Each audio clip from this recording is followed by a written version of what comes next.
Zinaida Fyodorova'ga 76 yaş, yaşlarda җитез хәрәкәтчән ул. Гармония үзәге шәфкать туташы белән бергә сулыш алу гимнастикасы ясый, физик күнекмәләр башкара.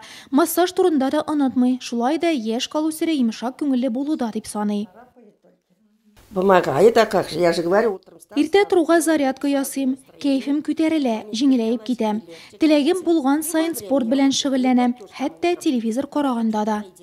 и сижу, вот когда телевизор смотрю, Зинаида Тимофеевна да бронхиаль астма, өендә аппаратлар ярдәмендә дәвалана. Ул күп вакыт алмый, әмма әлеге ханым өчен бик кирәк. Бөтенесенә өлгерә, Ләйсән дә аңа бик булыша. она меня сразу спрашивает, как дела, как здоровье.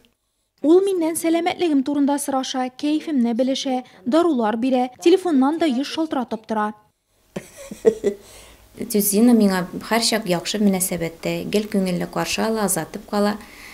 Кызым дип азатып кала, каршы ала. Мен арга бик рәхмәтлемен.